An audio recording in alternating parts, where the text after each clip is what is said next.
¿Cómo están? Bienvenidos a Agenda Económica, 8 de la mañana. Comenzamos nuestra edición de este día viernes 5 de noviembre. Gracias por acompañarnos a esta hora. En los próximos 30 minutos vamos a revisar los temas más importantes para comenzar esta jornada, la última de esta semana corta. Comenzamos de inmediato con nuestro resumen de noticias.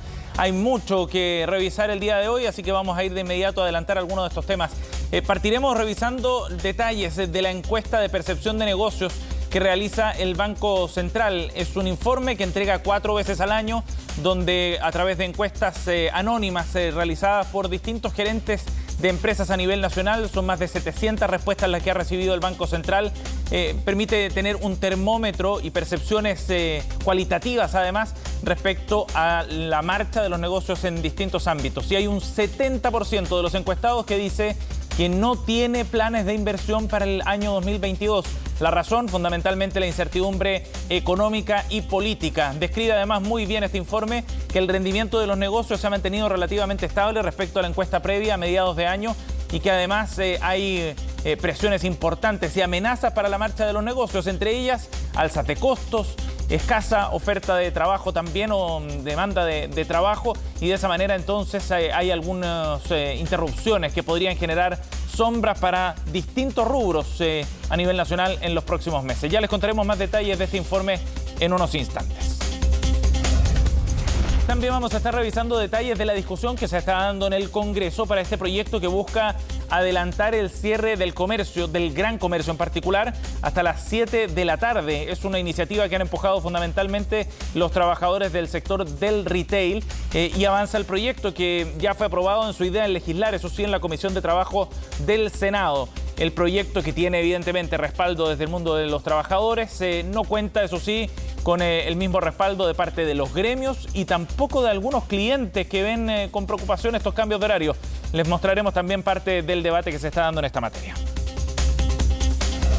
Hay cambios fuertes que están concretándose ya producto de la automatización y de las transformaciones digitales en nuestro país. Scotia, el banco canadiense con presencia en nuestro país, anunció el cierre de 22 sucursales a nivel nacional y comenzó desde el viernes pasado un proceso de despido de 600 trabajadores en Chile. Eso equivale a cerca del 8% de su dotación. Las razones fundamentalmente tienen que ver con un cambio en la estrategia de desarrollo de este banco, que ha obtenido utilidades enormes en lo que va del año, superiores a los 300.000 millones de pesos. De todas maneras, esto se enmarca en un proceso de cambio hacia un banco cargado al ámbito digital. Dicen desde el banco, en el diagnóstico que hicieron, que ya muchas sucursales prácticamente no tenían flujo de clientes y no se justificaban. Y no es solo este banco el que ha avanzado en este proceso. Según datos que publica el Diario Financiero, la iniciativa ya ha abarcado a cerca del 12% de las sucursales a nivel nacional en los últimos 2 años, que han cerrado trasladando sus operaciones a canales virtuales. Pronto revisamos también más información al respecto. Y en materia de carrera política, en la carrera presidencial en particular, surgen críticas bien importantes respecto a los programas económicos de los dos candidatos que están punteando en las encuestas. JP Morgan fue el último banco de inversión que se suma a estas críticas al programa de José Antonio Kast y al de Gabriel Boric. Coinciden en dos cosas fundamentalmente, en que los números que están planteando, en un caso en el de Boric de aumento de impuestos y en el caso de Kast de una reducción fuerte de impuestos, sencillamente no calzan y elevarían el endeudamiento nacional en el mediano y largo plazo, porque los números no dan para financiar los programas de gobierno en cada uno. Van en sentidos completamente distintos, pero también Andrés Velasco, el exministro de Hacienda, ha planteado que hay puntos en común y los asemejaba incluso al espíritu de los Chicago Boys, que puede parecer algo contraproducente, pero tiene un punto muy parecido de crítica al que plantea el Banco de Inversiones norteamericano. Pronto revisamos en qué consisten estas críticas. Y en materia de mercados, las operaciones a nivel global, en las bolsas que están operando a esta hora, por cierto, están en números mixtos. Revisemos algunos números para comenzar el día, luego veremos qué pasó con la bolsa de Santiago el día de ayer. El Eurostoxx a esta hora está subiendo con fuerza 0,45%, muy similar a los niveles de crecimiento de la Bolsa de Londres, 0,48%, y el DAX alemán está subiendo, aunque mucho menos, más plano, 0,07%. El Nikkei más temprano cayó 0,61%. Mientras tanto, la Bolsa de Comercio acá en Santiago, el IPSA, tuvo un cierre el día de ayer positivo nuevamente, tercera jornada consecutiva de ganancias para la bolsa local, que llega a su mayor nivel desde el 30 de agosto. Subió en 3,8%, sigue con este rally de la mano fundamentalmente, según los inversionistas, de SQM, que ha subido su valor y llegado a récords históricos, y por otro lado también de algunas encuestas presidenciales que han dado impulso a la bolsa local. De hecho, el índice de acciones lideró los avances en las bolsas más importantes en el mundo. Sin embargo, el dólar sigue en niveles muy similares, 815 pesos para el tipo de cambio en nuestro país. Bien, partamos entonces revisando detalles de este informe de percepción de negocios que publicó el Banco Central ayer. Como les contábamos, es una encuesta que se publica 4 veces en el año y que permite un sondeo directo desde el Banco Central en conversaciones y encuestas, que son anónimas por cierto, a distintos gerentes a nivel nacional, de rubros también muy distintos. Y lo interesante es que no solo entregan datos, números duros, sino también percepciones, algunas percepciones personales y subjetivas, por cierto, de cada uno de los gerentes.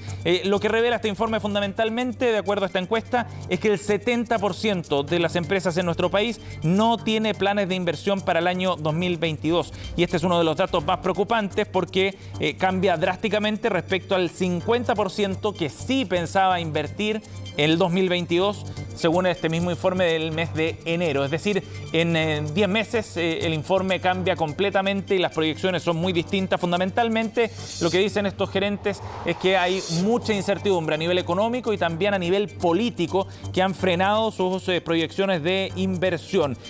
Hay también dudas respecto a los costos que están enfrentando, los problemas de suministro a nivel global, sumados a un tipo de cambio más alto, están presionando los costos con fuerza y eso también ha ido restringiendo las proyecciones de inversión para los próximos años. Algunas frases, por ejemplo, que consigna este informe dan cuenta precisamente de lo que viene en los próximos meses. Hay muy poca oferta de trabajadores, dice un gerente de restaurantes. 380 ven los avisos, apenas 2 mandan antecedentes, nadie llega a las entrevistas en uno de los temas que aborda este informe, que tiene que ver con la escasa mano de obra disponible por estos días. Por otro lado, por ejemplo, un gerente de constructora dice que han subido mucho los costos de contratación, lo que ha obligado a subir los salarios, lo que puede ser interpretado también como un buen efecto de esta escasez de mano de obra. La prolongación, como decíamos, de las dificultades en la cadena de abastecimiento es un tema que aparece recurrente en las intervenciones. Hay uno de los gerentes de industria, por ejemplo, que dice que no puede proyectar cuándo llegan los productos porque de repente llegan pedidos y aún así llegan incompletos, en otra de las dificultades que se proyectan para los próximos meses también. De todas maneras, se reconoce que hay mucha demanda interna, que hay un boom del consumo y eso evidentemente que ha mantenido los niveles de los negocios en un buen nivel y creciendo en terreno positivo en los últimos meses. Interesante el informe, está disponible en el sitio web del Banco Central. Es una buena forma de aproximarse con la metodología del banco también a lo que está ocurriendo en el ámbito de negocios, aunque es muy preocupante la proyección que se hace para el 2022, que tendría un magro crecimiento en torno al 2%.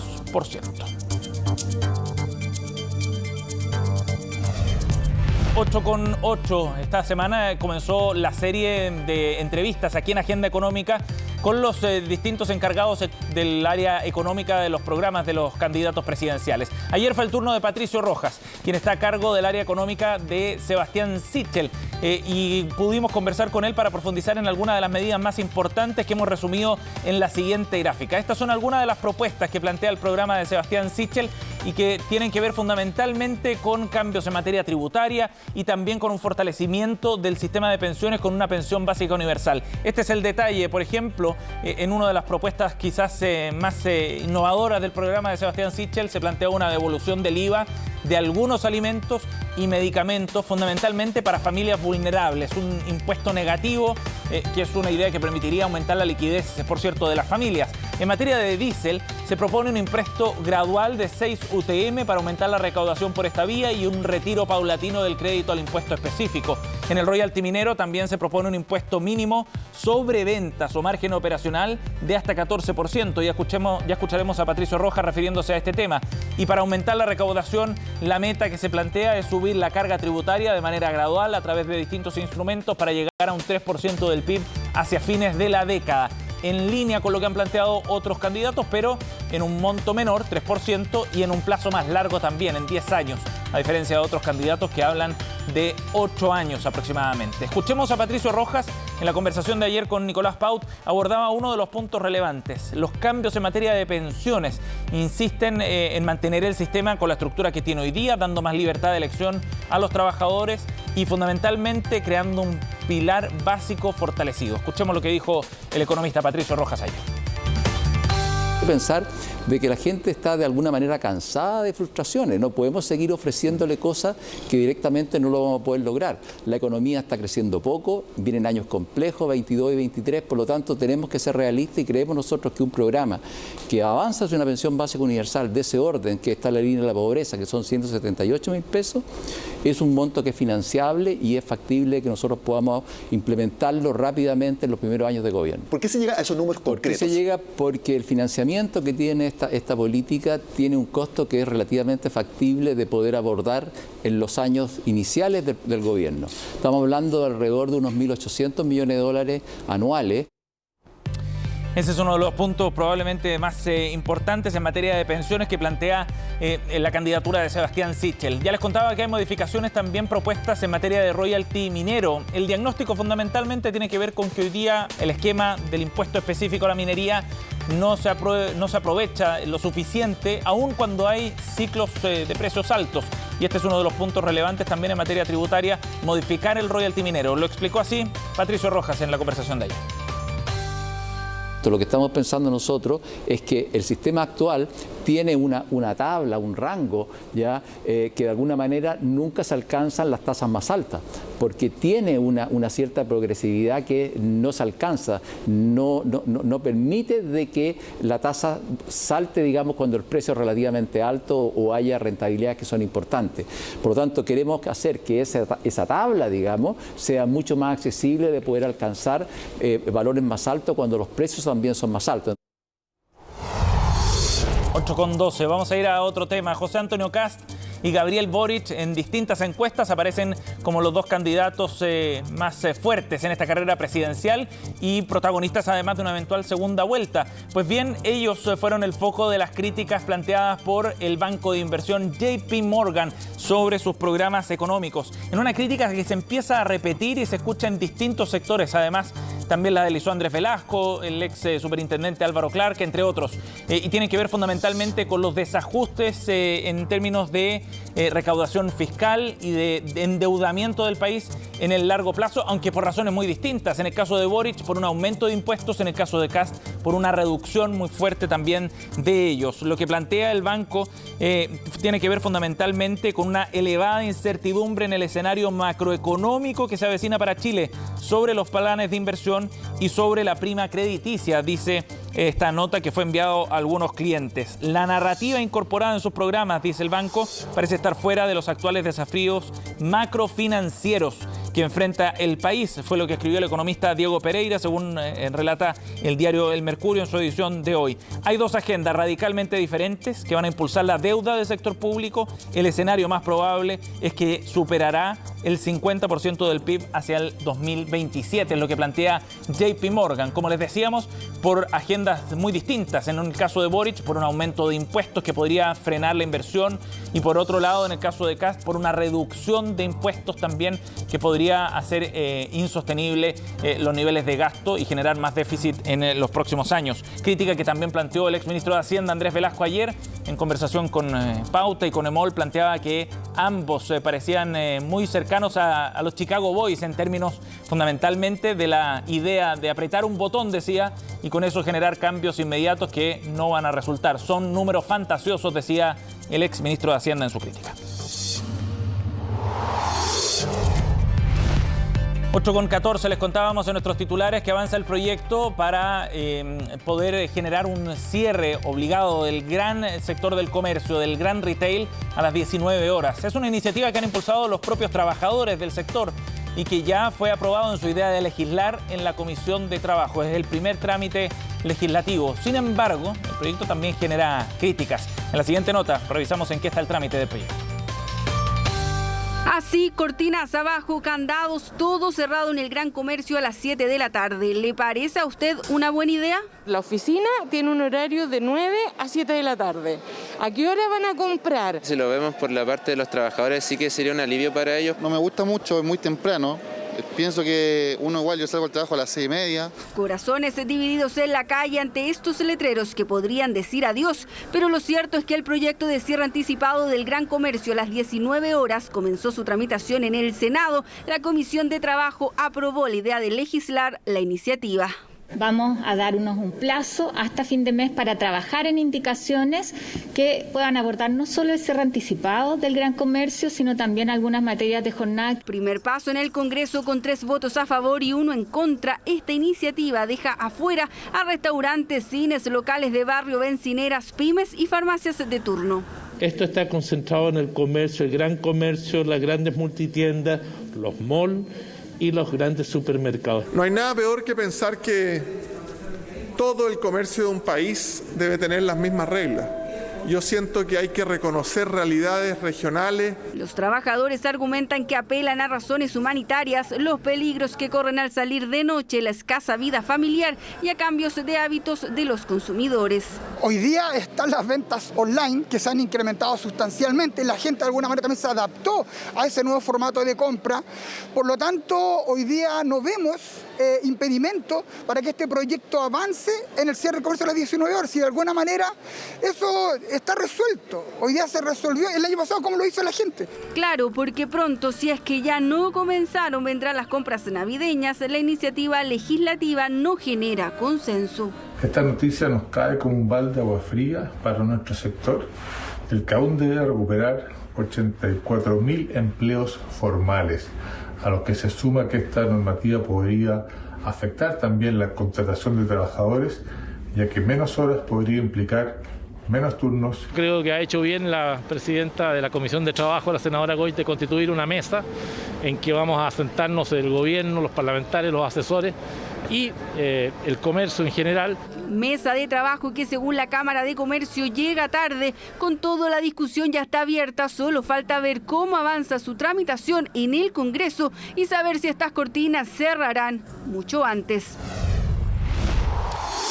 Bien, vamos a otro tema. Les contábamos en nuestros titulares que Scotia anunció una drástica decisión en sus planes de negocio en nuestro país. El banco canadiense cerrará 22 sucursales físicas y de esa forma además concretará el despido de 600 trabajadores en Chile, que representa a casi el 8% de su planta laboral. Es una decisión drástica que tiene que ver con un cambio de negocios, ha dicho el presidente del banco acá en nuestro país, fundamentalmente con avanzar hacia canales de atención digital. Lo que ha dicho el banco es que esta decisión, que fue de acuerdo con el sindicato, tiene que ver con las exigencias de los clientes, que han impulsado un mayor uso de canales digitales y una disminución importante en el uso de las sucursales. De esa forma, se cierran 22 sucursales físicas, se traslada mucha de la atención a los canales digitales para adaptar, dice la empresa, nuestro negocio a este nuevo contexto. Una decisión que incorpora también beneficios en el finiquito que se le entregará a los trabajadores despedidos. 40% de ellos ya fueron notificados de eso, según informado hoy día el Diario Financiero el pasado viernes. Y es una señal relevante para un sector, el de la banca, que ha ido cambiando hacia los canales digitales. De hecho, según publica el mismo Diario Financiero, entre julio de 2019 y julio de este año se cerraron cerca del 12% de las sucursales físicas a nivel nacional. 8:18, momento de una pausa. Vamos al corte y volvemos de inmediato con más de Agenda Económica.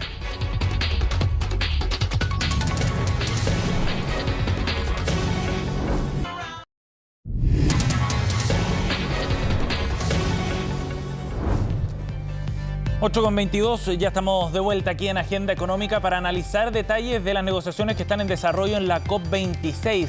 Ha habido anuncios importantes de algunos sectores que empiezan a tomar cierto protagonismo también en el combate al cambio climático, entre ellos el sector financiero. Queremos analizar algunos de estos anuncios que se han hecho y también qué es lo que se puede esperar de esta cumbre climática. Estamos en contacto con el coordinador económico de cambio climático, energía y medio ambiente, CLAPES UC, Luis González. ¿Cómo está, Luis? Gracias por el contacto. Hola Sebastián, muy buenos días, muchas gracias por el contacto. Buenos días.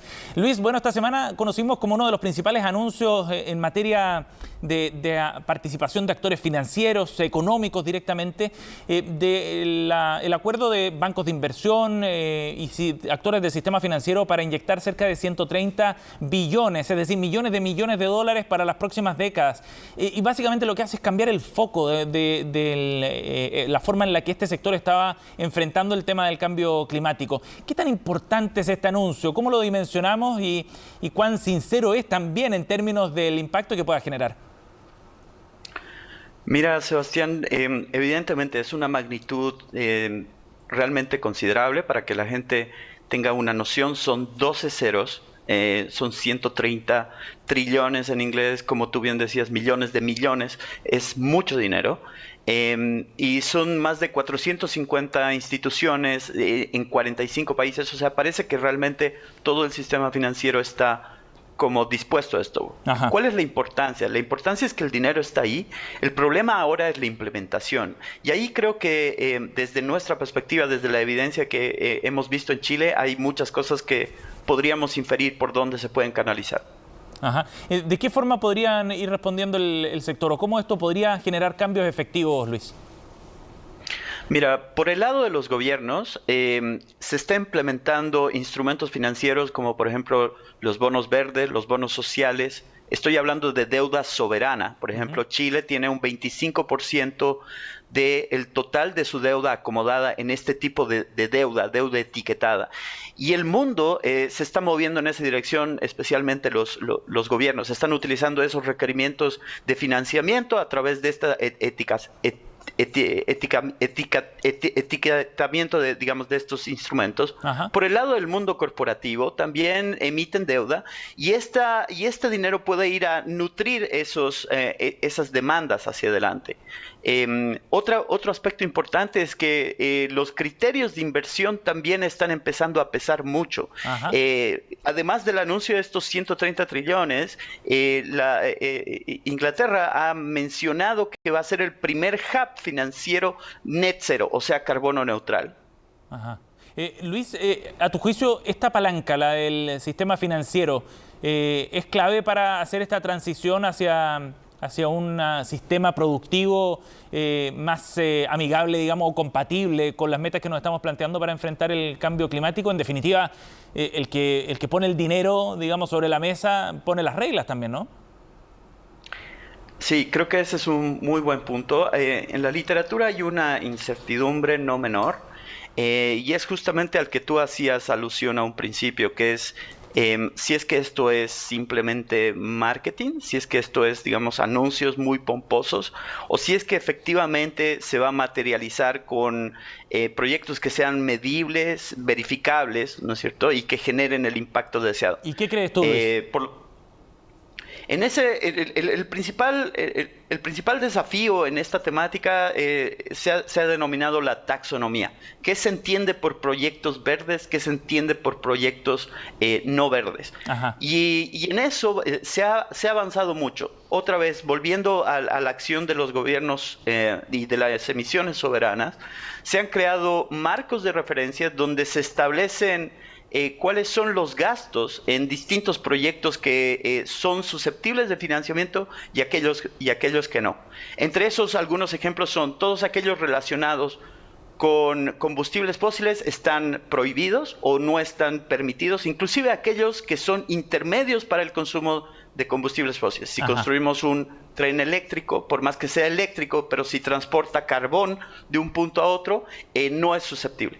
Y entonces esos criterios son importantes estandarizarlos, sí, claro, alrededor del mundo. Claro, y se está avanzando en esa línea, Luis, se están haciendo esos esfuerzos para poder generar un estándar común, porque hay varios criterios, ¿no?, de análisis de algunos proyectos. Exacto. Así es, y lo estamos viendo en la COP. El G20 partió con un tímido anuncio de involucramiento. India, por ejemplo, dice, ok, más vale tarde que nunca, porque si bien gran parte del mundo, entre ellos Chile, se comprometió, digamos, a la carbono neutralidad en 2050, fecha en la que los pronósticos deberían anunciarnos actuar para limitar la temperatura en 1 o 2 grados centígrados. China lo ha hecho el 2060 y ahora India el 2070. Entonces ahí te das cuenta de que hay interpretaciones grises en cómo se va a actuar. Lo mismo con otra meta importante que pasó en la COP, que es con respecto al metano o la deforestación. Entonces todavía hay muchos espacios comunes que hay que ir limitando en cuanto a la implementación. Luis, la última pregunta antes de que se nos vaya la entrevista, pero el Banco Central también ayer anunció que presentaba su compromiso en materia de riesgos medioambientales. En el contexto de la COP, precisamente, va a apoyar una iniciativa de la red de bancos centrales. ¿Qué rol puede jugar ahí el Banco Central chileno, por ejemplo, en los cambios que se están produciendo acá? Mira, y yo creo que es para enorgullecernos. Pese a su mandato específico, que es la estabilidad de precios y la estabilidad financiera, el Banco Central, y es una característica que tiene el Banco Central chileno, genera información con las cuentas nacionales, con el PIB, ¿no es cierto? Y entonces, bajo ese ámbito, respetando su propia exclusividad en acción de política económica, yo creo que es un anuncio muy importante porque además la capacidad técnica de incorporar con información y en su modelación, en sus objetivos, estos criterios que son anexos, creo que es una buena señal. Y en eso también está la CMF en Chile. Muy bueno. Y solamente agregar algo importante, Sebastián. La política climática más efectiva viene desde el lado fiscal. Ajá. La política fiscal es la llamada a actuar en ese caso, pero acompañarla con política financiera y política monetaria nos parece que se encuentra grandes aliados en ese propósito. Sin duda, se van alineando intereses. Luis, gracias por conversar con nosotros esta mañana, muy amable. A ustedes, muchas gracias. Hasta luego, Sebastián. 8:29, cerramos Agenda Económica. Ya vienen las noticias internacionales en Conexión Global. Que tengan un buen día.